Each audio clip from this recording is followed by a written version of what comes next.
This is the Horse Radio Network.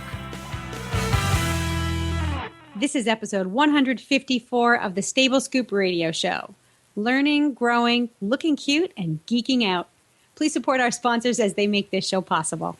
This episode is sponsored by Equestrian Collections at equestriancollections.com, plus Uncle Jimmy's, and you can find them at uncle-jimmy's.com.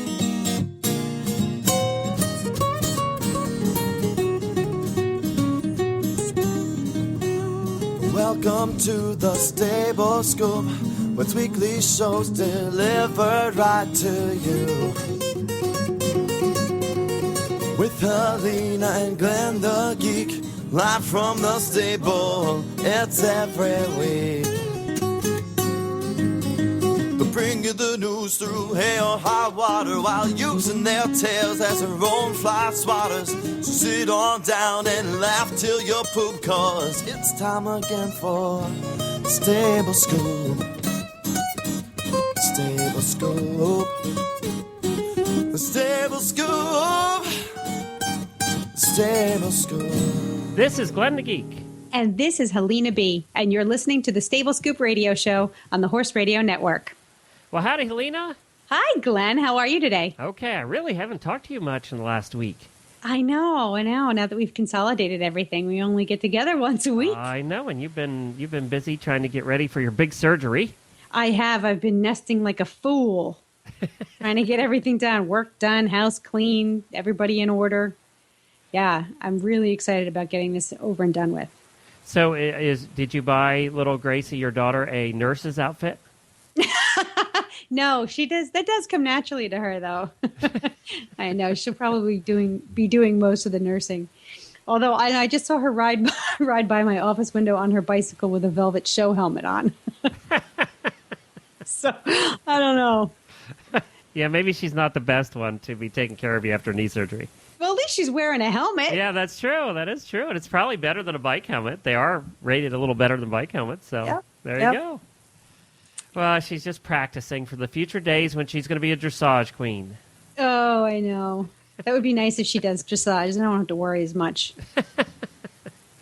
No, she'll be an eventer. You watch. I know. Knowing Gracie, she will. Yeah, she liked that thrill. Yeah. Well, we have a big show planned for today. Coming up today, we have a couple of segments. And the first one, of course, I'm going to do my geek pick of the week. And then we have, actually, these people wrote to us, and I thought it was fascinating. We actually have a competition that combines teens training Mustangs, which I didn't think sounded tremendously safe at first, but apparently they got it pretty well organized out there in Oregon. And we're going to talk to them about teens and Oregon Mustangs and see what's up with that. We're actually going to talk to one of the teens who trained a Mustang last year. That's pretty good, because I know a lot of adults who can't even train Mustangs. I would have second thoughts, What? so about training a Mustang myself, so. Oh, yeah. I'm all about learning about how the teens are doing it, so we'll get them on. And then you're doing your first segment of... Here you go. You ready? Sitting down? Yeah.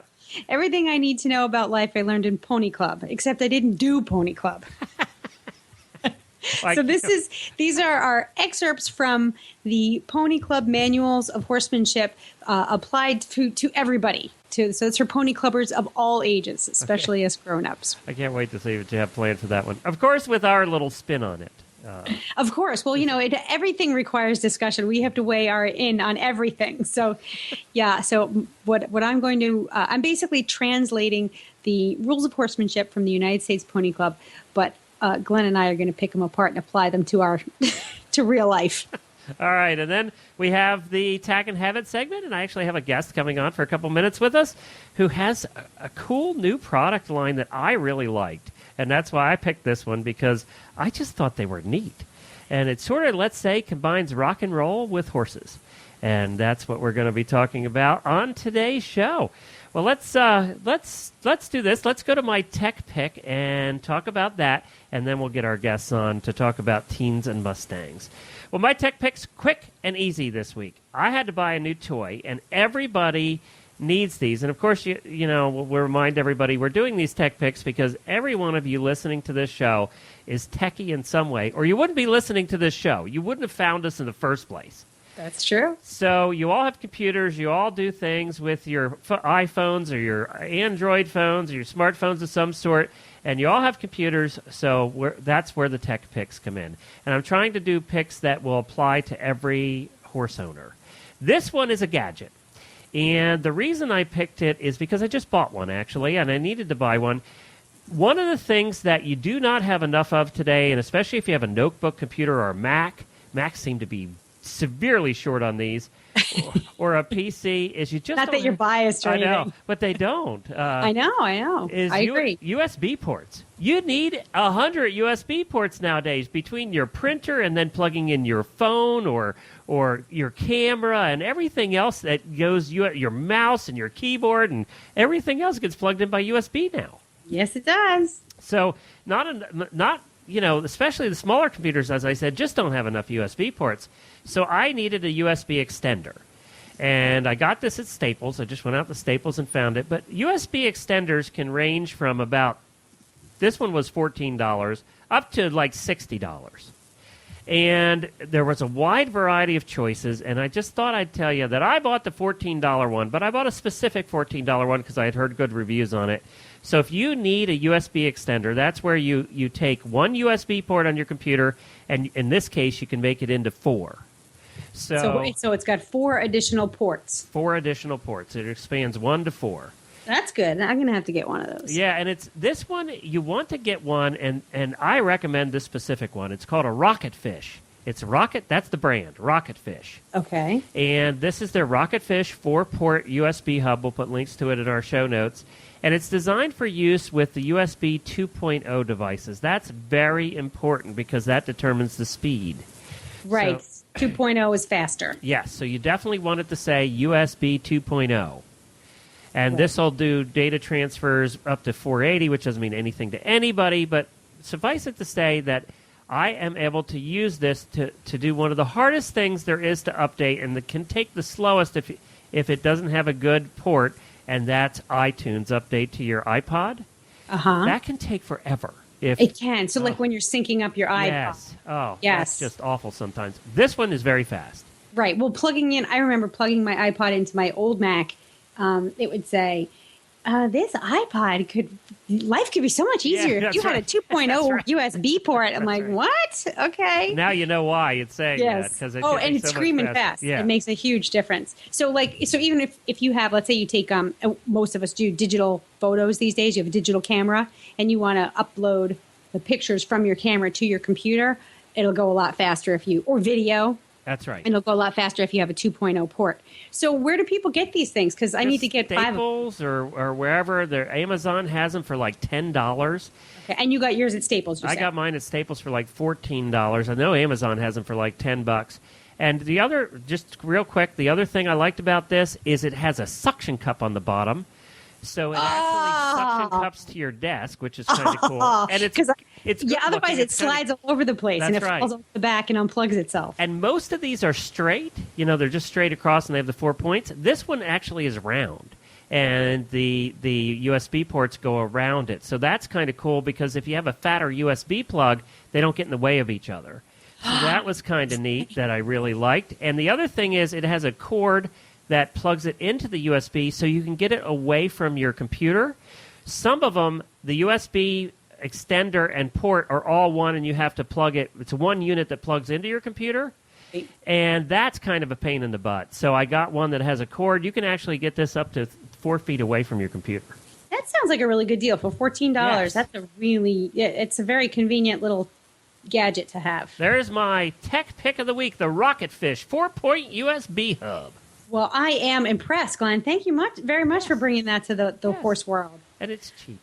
And it's cheap and easy. A horse person's 2 favorite words. I say that all the time. Wow. All right, let's do our commercial for Equestrian Collections, and then we are going to talk to our first guests. Well, I had the opportunity the other night to go attend a party with Chris from Equestrian Collections and her husband Jim, and we had a great time chatting. And we just had a wonderful time chatting about business and what's going on in the world of retail in the horse world. There's lots of new products coming out. Of course, ADA Show is coming up that we go to every year. And their equestrian collections will be there buying all the newest products for the fall. This will be one for fall and winter now.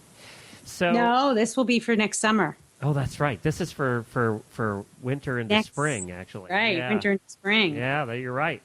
Yeah.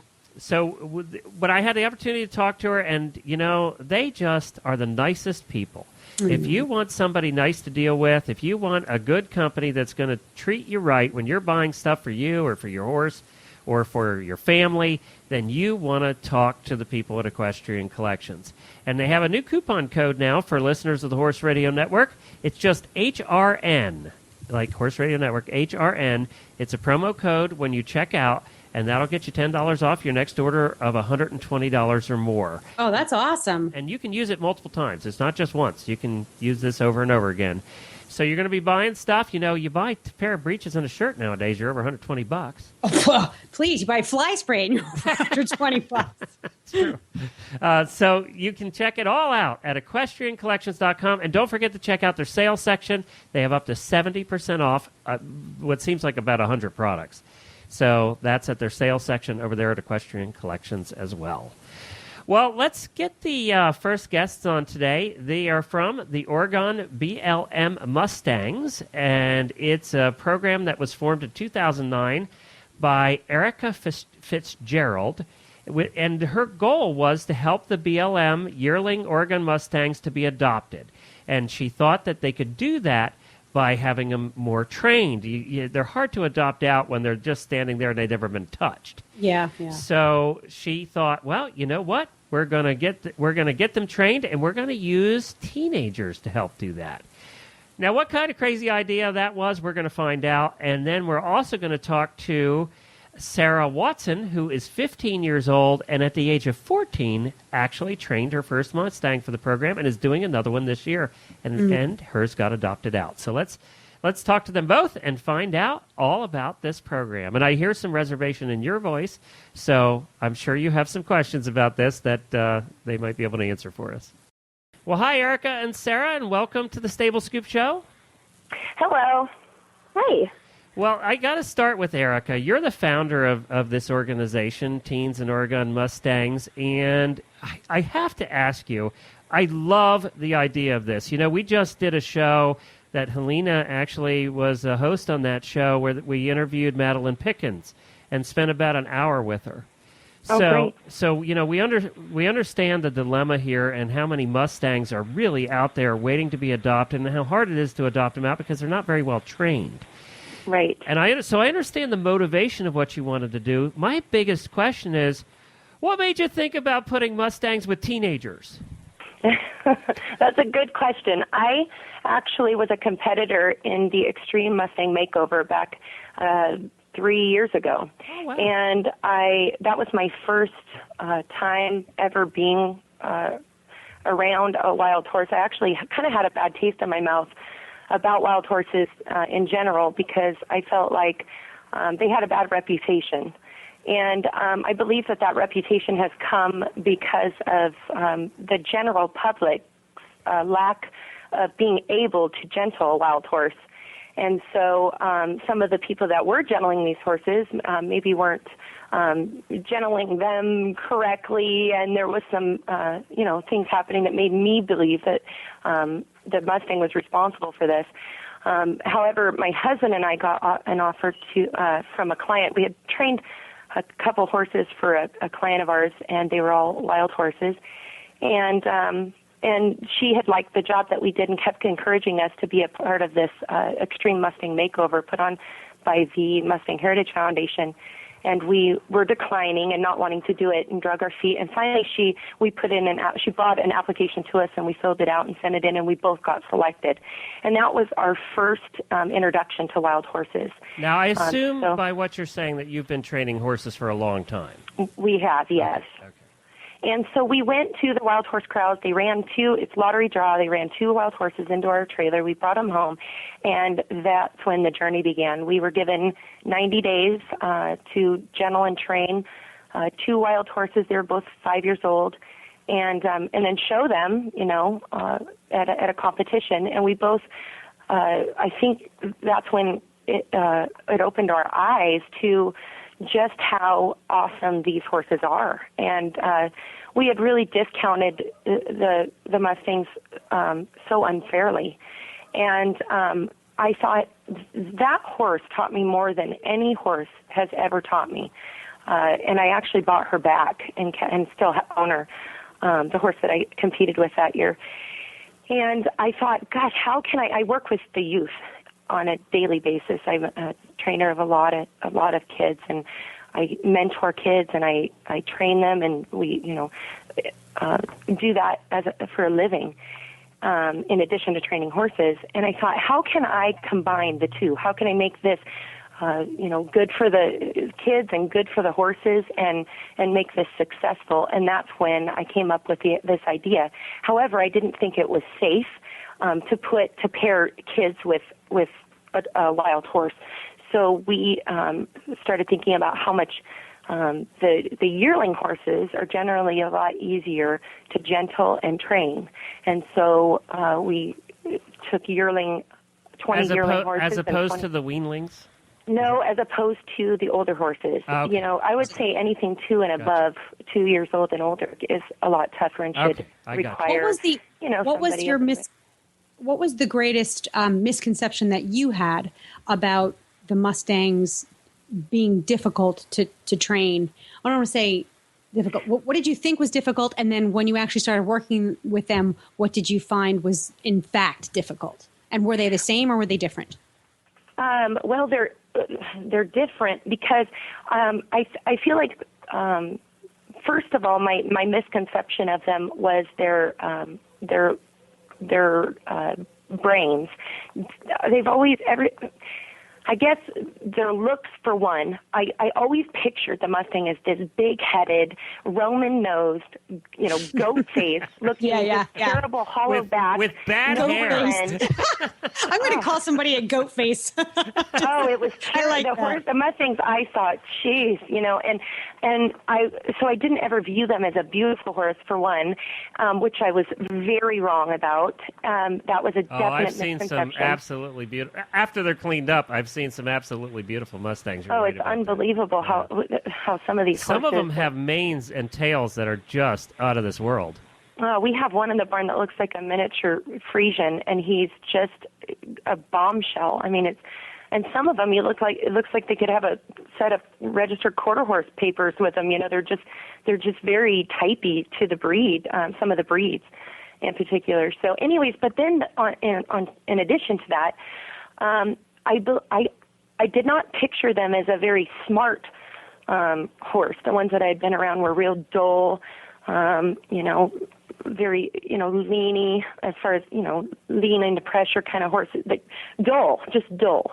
Yep. And when in fact I was so wrong, my horse that I adopted from the first competition I was in, her name is Robin. She's better than all of our quarter horses at some of these events. I mean, I can do any event on that horse, and she's way more athletic and tries 10 times harder than some of my best horses. And so I definitely have been proven wrong by these Mustangs. They're very capable of being and doing everything that our registered horses are capable of doing.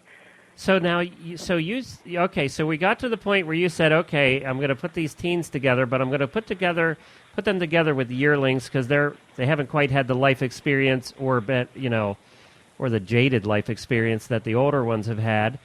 And they're just not quite as aggressive. They don't, some of these, older horses, we've gentled 63 wild horses in the last 2 years, and we've had everything. I'm never surprised anymore because some of them come straight out of the crowds and they're already gentle. I mean, you can lead them into the trailer. Some of these yearlings, especially, and then others. I mean, it's just like putting a feral cat in a stall, and you certainly wouldn't want to put your hand in there. Right. I mean, they're just very defensive. And anytime you corner a prey animal, obviously, there's a line of safety. They feel they need to defend themselves. And obviously the way horses defend themselves, being that they're 10 times our weight and size and strength, there is a safety aspect that goes along with that, that we, there needs you need to have experience of some sort. And I think that the message to the public is that the majority of the public cannot go to the corrals and take a wild horse to get home and send for nor it. should they. No. Right. And so my message is, but that doesn't mean that these horses aren't trainable. Why not pair these youth with my same passion that love horses and love spending their time in the barn? They want nothing more. These kids. We go through an application process where these kids send in their applications and pour their heart out on paper, and we read through them and we choose these kids based on their passion. And Now, okay, so let me stop you there. So you choose them based on passion, but also experience. Do they have to? Oh, have? you bet. Yeah, okay. They have to be passionate. They have to have parents that are super supportive. They need horse experience to where they. I feel like they can take they're one pretty of these much horses. competent riders, at least to begin with, too. Oh, you bet. Okay. Oh, you bet. And hopefully, I try not to limit them, the applicants to, well, okay, you have to have shown a horse, or you have to have been in 4-H, or you need to have a trainer, or, some of the kids we choose simply have 20 acres in their backyard and like to trail ride on weekends. I'm not going to limit them to just show experience.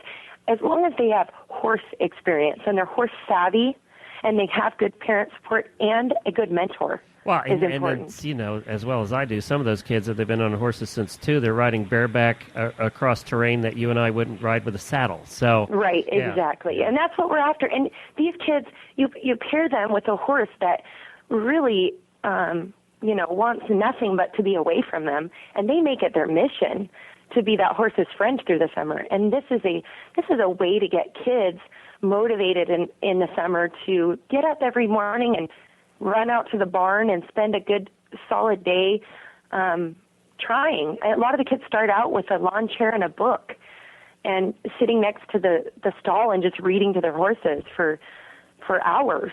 And others, they all have, it's cute to watch their or to listen to their strategies when they, pick up their horses, because they're very, very cute about the way that they think. We had one girl that wanted to use Indian methods where she was going to, blow smoke in her horse's nose, and she was going to sleep in its stall, and all these things. And we were like, no, I don't know if sleeping in the stall is the greatest idea, but you try to take a step back and just let them all, they're all trainers. Figure it out. Yeah, let them, because that's part of it, is figuring it out, is finding. That's right. Finding the right. Okay, she didn't show up in a loincloth, did she?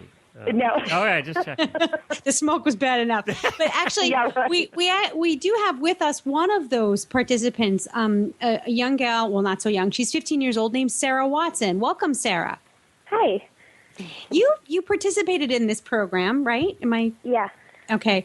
And, what tell us about it. How did you find out about it? And tell us a little bit about the Mustang that you had and your approach to training it.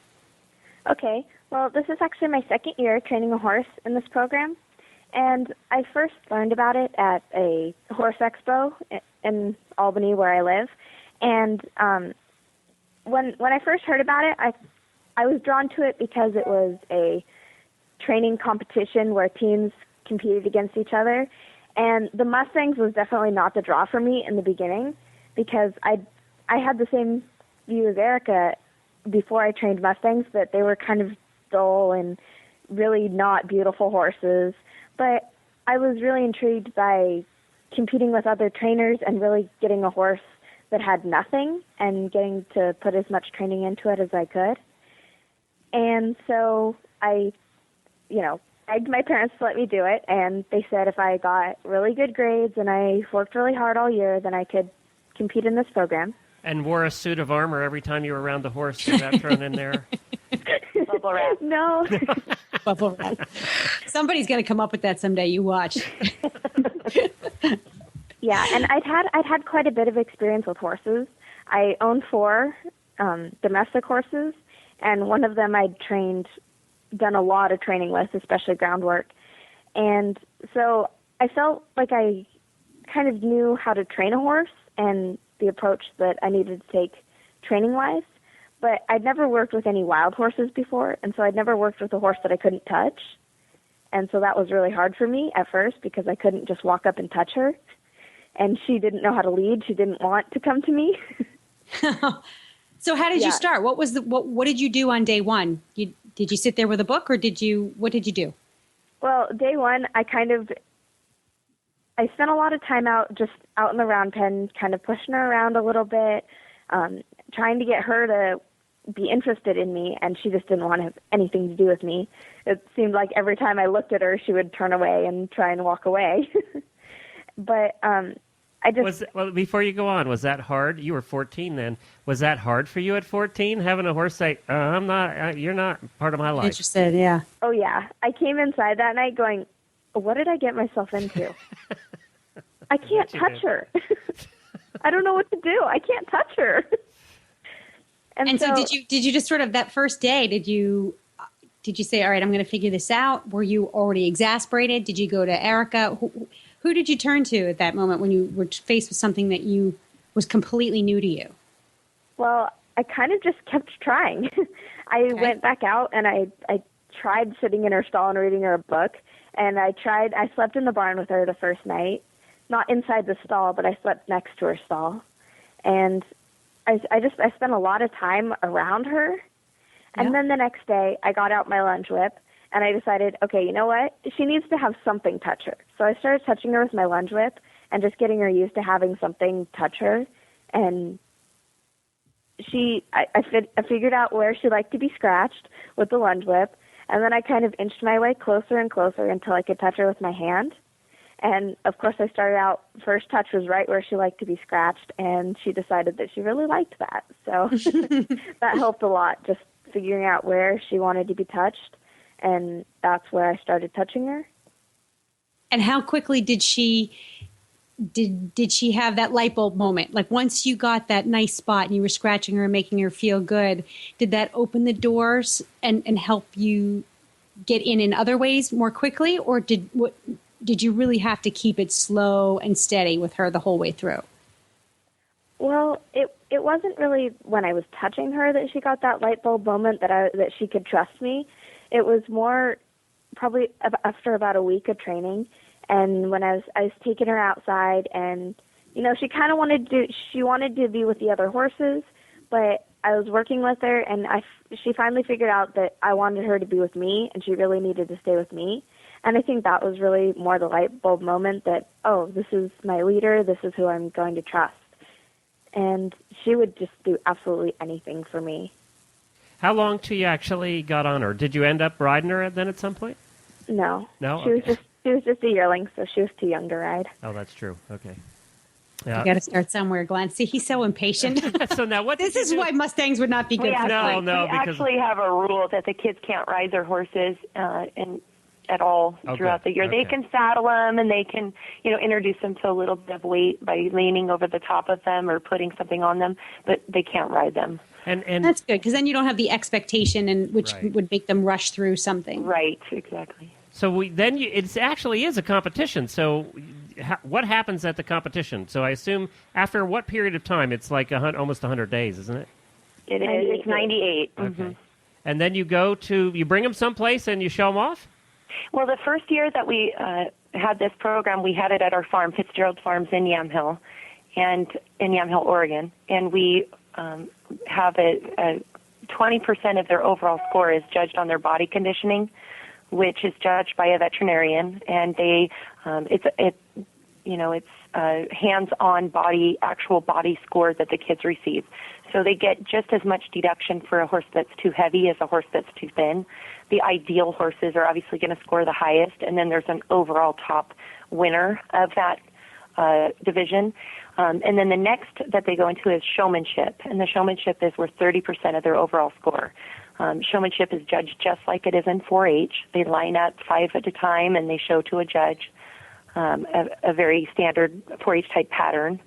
And then they go into a in-hand trail class, one at a time with 10 obstacles. The 10th of the obstacles being a 2-minute freestyle that they can have to music. They can choose music, and it can be choreographed, where they show us what they've taught their horse that maybe they weren't able to show off in the showmanship or in-hand trail. That would be maybe Sarah's opportunity to show that she taught her horse how to take a saddle, or how to jump over barrels, or how to take fly spray and a fly mask, or, anything that they feel they would like to show the judge. That's their opportunity in those 2 minutes. What did you do in that one, Sarah? I was going to ground drive my horse, where you have a bit in their mouth and a surcingle and long lines, and you drive them. Yeah. But I didn't get it. My equipment got all tangled up, and I couldn't get it together in time. Because we have 2 minutes for a freestyle, and it starts as soon as you're done with your 9th obstacle. Ah, okay. Yeah, but it was all tangled up, and well, you know what? Life gets tangled up. That was a good life lesson. Yep. That's, one of their 10 obstacles are very general. They're load your horse into a trailer, and then they get extra points if they can back it out. They could go over a bridge. What's she talking about? We can't load our horses into trailers or back them out. Yeah, and ours They're aren't not wild at all. I know. Well, that's relative. Yeah. That's relative. So, I mean, that is a big deal to be able to take a Mustang, a wild horse who's not been touched before and isn't really interested in being touched, and in 90 days have it load and unload. Was there any? These horses are completely joined up with these kids. It's amazing to watch this competition, because in 90 days these horses have gone, like I said, from feral cats almost, just wild. I mean, we're running them into a chute, haltering them as they're striking and rearing over the top of panels, and they're scared. And then to watch them, they get picked up the next day after we pick them up from the corrals from our farm, and then the kids bring them back, at the end of summer, 98 days later, and these horses are literally like puppy dogs behind their kids. They can't. They're inseparable in these. And then to watch these kids at the sale trying to sell their best friends. I mean, it's the. Oh, that's heartbreaking. I was going to ask Sarah about it's that. so sad. How hard was that, Sarah? It was really hard. Yeah, it wasn't quite as hard at the competition, but after I got home afterwards, I spent a week going, I wish I'd kept her. Yeah, there's a lot of tears that day. Do you get to keep in touch, like, with the people that you adopt them out to? Are they willing to give you updates? Oh yeah, the person that I adopted Rookie to, she's riding her now, and she just loves her so much. And that's awesome! Yay. That's a happy story. And if I adopted a Mustang, I would be Facebook friends with you. I would send you pictures and videos and invite you out to stay. Yeah, and that's how Rookie's adopter is. We have adopted all of the horses through this program that have been 100% successful in their adoptive homes and their permanent homes. No bad stories. So it's just been a great experience. A lot of the people have kept in contact with us and give us pictures of their horses being ridden in different areas and going on camping trips. And it's just been a great success story. Well, and Sarah, you knew that you were going to be doing this again, didn't you? Yeah. Did you now? How do you get your list of adopters? How do you shop these horses out? Well, go ahead, Sarah. Okay. Well, with my horse, I put ads on Dream Horse and Craigslist, and I put posters up all over like local feed stores, and I talk about the program everywhere I go, and every time I have my Mustang with me, I tell people that she's going to be for sale, and about the program and what a great program it is, and how many amazing horses are for sale through this program. And really, I feel like just getting the word out about the program and about my horse really helps to get adopters. All right. So you're responsible for marketing your own horse. You got to advertise Not it? necessarily, but we recommend that they do, just based on the fact that the more bidders that they have, the more money they raise, and that kids get all the proceeds from the sale of the horse at the auction. Oh, they do. And so it's in their best interest to find more people to bid on their animals so that they can raise, make more money. And I heard Sarah's went for $100,000, so that was pretty good. We'd love to get the kids all that money. That's the goal of this program is to try to make this worth the kids' while. They pour a lot of blood, sweat, and tears into this summer project, and we'd love nothing more than to make it worth their time with a little check at the end of summer. All right. Well, here's a little directive for you then, Erica, and to you as well, Sarah. The next time you have a Mustang that is available for adoption, we want to hear about it here at the Horse Radio Network, and we will give you a spot on the air to help find that Mustang a home. Great. And well, we've got 20 of them. Well, then why don't you send me an email? Send me an email with the information, and we will make sure that these Mustangs are everybody that we know. We'll know that these Mustangs are available. Can you do that? Yes, you bet. Thank you. Okay. Yeah. Great. Yeah. All right. So we want to keep an eye on these programs. We do hope I hear from you with all the Mustangs that are available for adoption, as well as progress that you're making and all that, because I think this is a fantastic program. I really, really do. Thank you. So I hope that you'll keep in touch with us here at the Horse Radio Network. Well, thanks for having us. We really appreciate your guys' help. And the website is teensandOregonMustangs.org, and that's where you'll find the information there, and we'll put the links to it in our show notes as well. Thank you so much, guys, for being on with us. And Sarah, good luck this year. Keep those I drive horses. I know what it's like to have those long lines get tangled up. I am with you. So, keep them straight next time, all right? Okay, thank you. All right, bye, guys. All right. Bye-bye. Bye. Well, I think I know where I'm going to get my next two horses. That's going to be a long drive for those poor horses all the way across the country. You can't get any further apart between you two. You really can't. But, I think I think it's a really great program. And clearly, Erica knows what she's doing. This is not a new thing for her, either working with horses or working with teens. And, teenagers are such a vulnerable group of people that working in a program like this, the confidence that they can take away from their successes, I think will really make extremely productive, kind, compassionate adults. And so I really, whatever I can do personally to help this program, I think I'd like to do. And if that means bringing home a couple of Mustangs, well, then twist my arm. And Sarah, boy, if they're all like Sarah, she's got a good group. If they're all like Sarah, yeah. I know there is one person who's not exactly like Sarah, maybe just as enthusiastic, but a little bit different, and that would be Uncle Jimmy.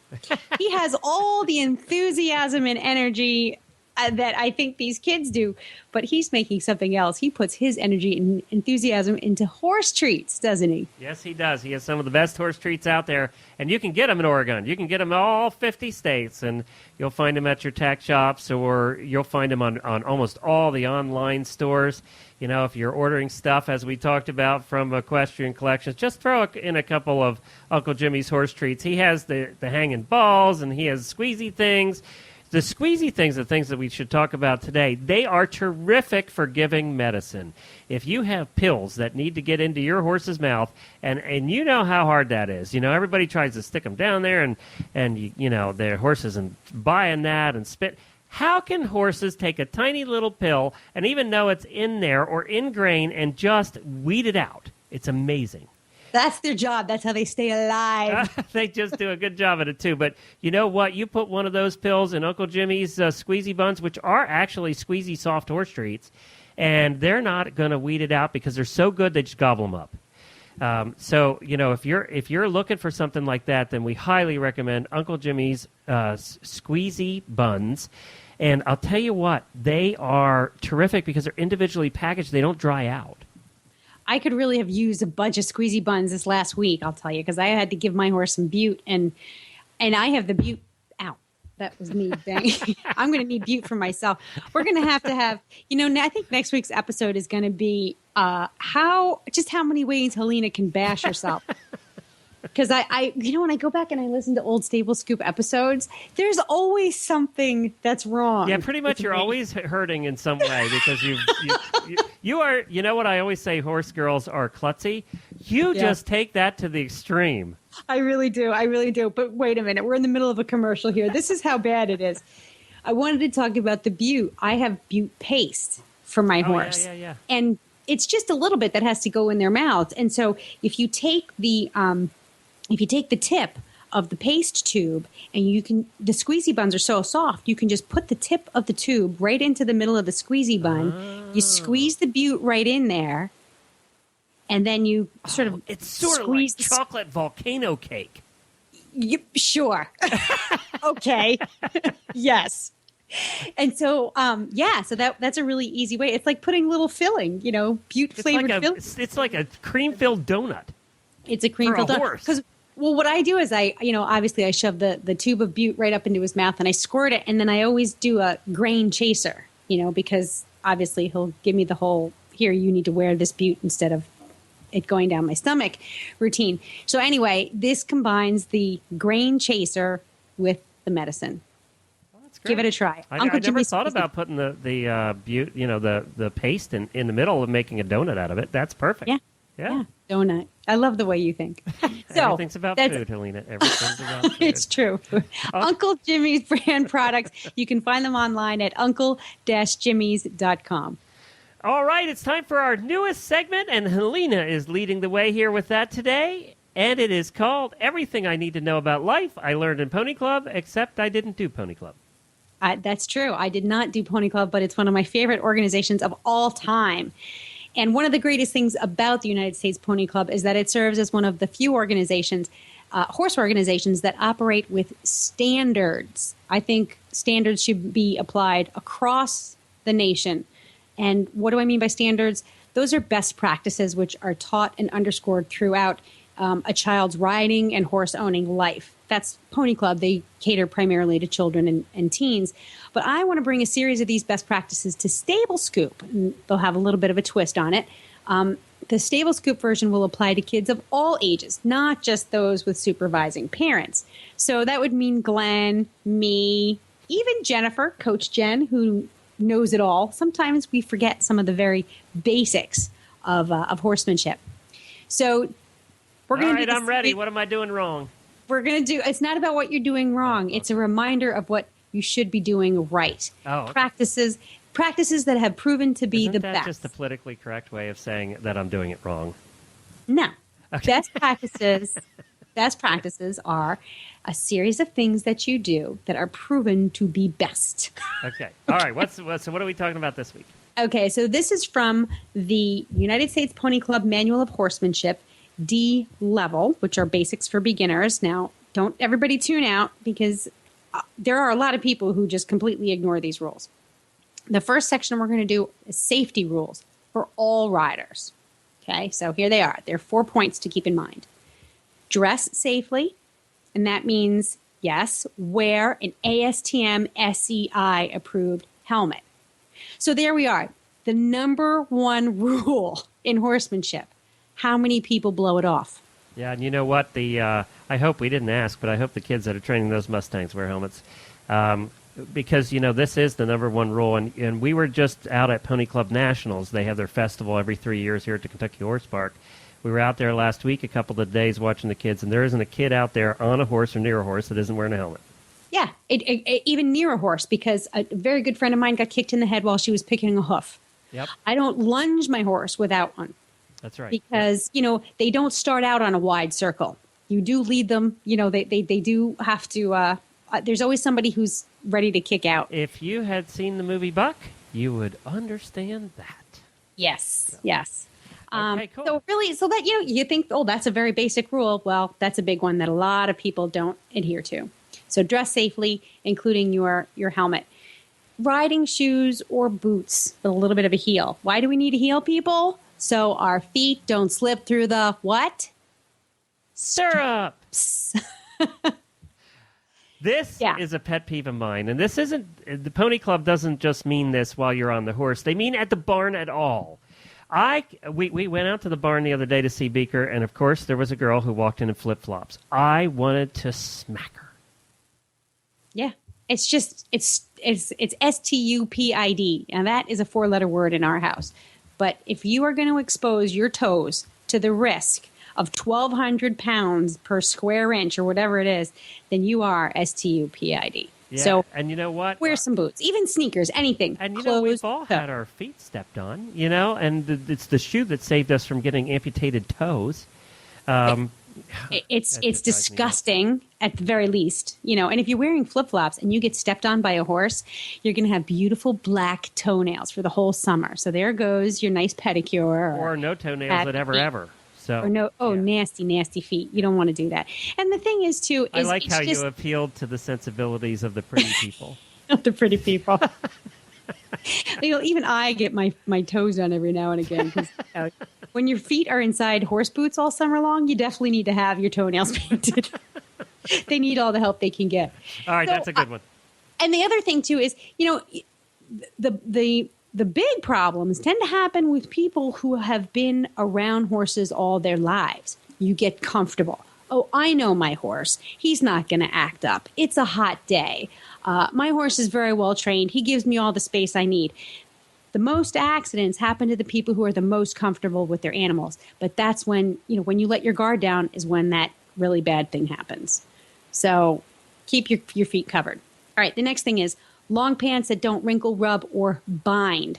Now, is it a safety rule? Yeah, because long, flowing clothes, and this kind of ties in with the next point, no loose clothing, scarves, hair ribbons, earrings, bracelets, etc.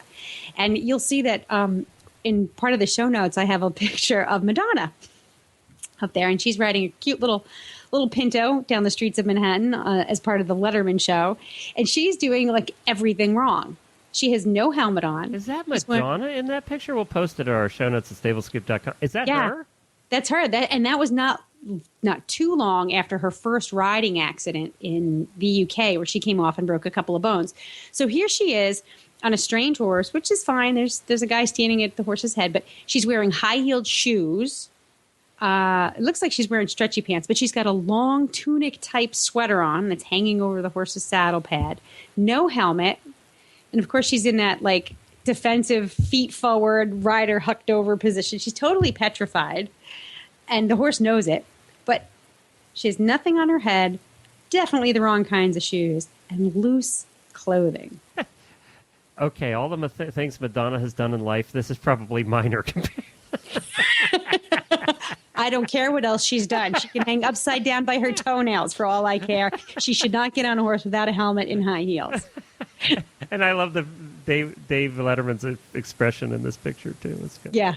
Let's just get this done, people. I hate animals. She's You can just see him saying, I hate animals, and he does. He doesn't actually. He's a fan. He's actually he's a big mush. He does like animals and horses in particular, but he rides Western, I think. So anyway, those are the safety rules from the D1 level, beginning to ride. Dress safely. Wear appropriate shoes with boots and heels, long pants that don't wrinkle, rub, or bind, because, come on, posting with pants that bind, not fun. And no loose clothing, scarves, ribbons, earrings, jewelry, etc., etc. So does it have any opinion on boxers as opposed to thongs or Well, both can be distracting. One to wear and the other to look at. Speaking of wearing, that leads us right into our next segment, Attack and Habit. Yay! Our favorite segment. Okay, music. We music, have music. We have Okay. music first. Are you going to introduce Pamela, or shall I? I better, because I started it. Go for it. Okay. So I picked the product this week, Helena, and I picked something that I came across on Facebook, never heard of them before, just saw it and followed the ad, and I fell in love. I just like when people step out of the box when making horse products. Everything is so... ugh. We've been doing the same thing in this industry for 100 years. It's about time people start making cool stuff. And these shirts, these are T-shirts, these shirts made by Horse Worship out of Malibu, California, are cool. And we're going to have Pamela Robbins on to talk about Horse Worship, the name of the company that makes these shirts. Well, hi, Pamela. I said earlier that I was looking around Facebook, and I stumbled, I'm not quite even sure how I stumbled across Horse Worship. But it made me look, thinking, of course, it was something very religious. And then I came to your website and I saw your products and went, well, they're probably not religious, but they're cool. I love this kind of stuff. And basically describe the product. I saw it best described as rock and roll meets the horse world. Well, yeah, I started riding a couple of years ago, and I was, shopping all the saddleries in the tack shops, and I couldn't find anything that really, turned me on. Like, I see these little kids riding, and and how I feel when I ride, and it's like, it's rock and roll. We're jumping over stuff. It's energetic, it's fun, it's bold, and I just started to have ideas about what I felt would describe my experience, or what I felt would visually describe my experience. And so I started to work in Photoshop and take bold colors and my poetry that I write, and just kind of piece everything together. And what I came up with was basically wearable art. And, no, it's not religious, but, people feel very passionate about, their horses and what they do. And so, there is almost, there is almost that feeling that, it is almost a religion in some sense. Oh, yeah. And, or an addiction, which are, pretty close. Yeah. An addiction, religion. That's pretty all close. the same thing. Yeah, it's a very deep feeling, and that's where I came up with How the can name, we describe horse these shirts over the radio for people? It's kind of hard. Can you describe them somehow? Well, as I've tried to do that, I say my designs combine elements of things that I love: images of horses, bold colors, interesting fonts, my poetry, and love they're stories. huge. The design takes over the whole entire shirt. They're large graphic tees with a lot of contrasting color. They're very noticeable. They're very it makes you want to look. Yeah. bold. The process is called all over printing. So it's a very specialized process, and basically it's wearable art. So you're basically covered. Your torso is covered with art, and there's usually horse involved, and some kind of bright jewel tone color, which I love. So the process of printing is actually relatively complex. I use a lot of color, so sometimes my screens go from 4-color to even 7-color process. Wow. Yeah, that's a lot big of deal. swipes through the thing there. Now, you have all different designs, too. You have dressage, or all different patterns. You have dressage, you have reining, jumping, cross-country jumping. I have to say, and then you have some basic ones that are not discipline-specific as well. Right. I do have to say that I love the reining shirt. I think it's my most favorite. Well, thank you. Yeah, I do like that one. I don't know about you, Thank Helena, you. but I love the reining one. I don't know which one my favorite is. I like the reining one, but I like the bold, the jump one, because I like the orange and the sort of turquoise the blue. cross-country one? Yeah, I kind of like that one, too. The jump T-shirt. I have she's talking about the stadium jumping T-shirt, which is actually my bestseller. I sell a lot of those, and that is my most popular. People love the turquoise blue and the orange. And the reining shirt, I got a lot of requests for a Western style, and that was the one that kept coming up, so that was the next one that I did. So I'm going to continue to add different styles as I go along, and different disciplines, depending on what I really get a lot of requests for. What's different and unique about them is that they're really chic. Like, they're funky and fun. They're not, like, even when some of the manufacturers out there, or the apparel manufacturers, everything's so conservative and it's sweet and it's got a tiny little print, and it's very preppy. And you're right, Glenn, this is very much like rock and roll meets the horse world. So it is very unique, and you don't feel like you're, I don't know, there's like those cheesy print screen wild Mustang. I mean, I love Mustangs. Let's not get, this whole episode is about them, but that sort of Western old school screen printing that I'm talking about. and clip art, and that's a lot Yes. of and that's what I saw, and that was really what my inspiration was. I wanted to make things that me and my friends would wear, and you can throw on a pair of leather pants and a pair of boots and wear any of these shirts out at night, and throw a leather jacket over them, or a pair of jeans, or whatever you want. So they go from the arena to the club, basically, however you want. So they're very flexible like that, and I think that's the other thing that makes them really fun. Well, I love them. You can, if you want to see the designs, go to horseworship.com. We'll put links on our Facebook page and our show notes as well. I like them. I think you got a great start here, and I hope you sell the heck out of them. I think they're cool. Thank you so much, Glenn. I really appreciate it, and thank you, Helena. Well, did you like them? I love them. I'm really kind of surprised that I did, because I'm like, oh, another horsey T-shirt. And then when I actually clicked on the picture for the Zoom photo, I found myself going, oh, wow, I would totally wear that. I know. These are going to be hot. I really do think that this Christmas, these are going to be the hot ticket. Now, Yeah, 'cause they're not cheap. cheesy. Yeah, but they're also not cheap. We did want to mention that these are more expensive than your average T-shirt. But as she said, they do 7. When you do 7 colors on a T-shirt, that means they're running that through the presses 7 times. Yeah, that is a big deal. Yeah. So it's a lot of work into these shirts, and she's working with a reputable artist. I just love them. I think they're great. Me too. Great Agreed. gift idea. All Can't right, wait for so mine. that's horseworship.com. Well, this has been a long show. I think our shows are going to go a little bit longer now that we've combined Tack and Have It and added all these other new segments, but I hope people will stick with us and that they like them. I do too. We've got a lot more good things, and we're a little bit more organized. Hopefully over time we'll get more efficient and we'll be able to. It only took us 3 years. I know. And we're a mess. We're a hot mess. All right, that's it for today, everybody. For details about today's show, just go to Stable Stoop. You did it again. That's purple. That's mine. Oh, You no are wonder blue. I messed it up. Okay, you can go.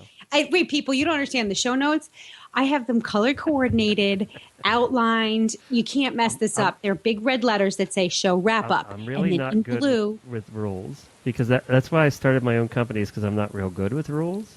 These are not rules. This is like baby food. You just all right. spoon it in. Okay, it's so you do it. easy. I'll shut up. I'm going to go on mute now. You have to say it.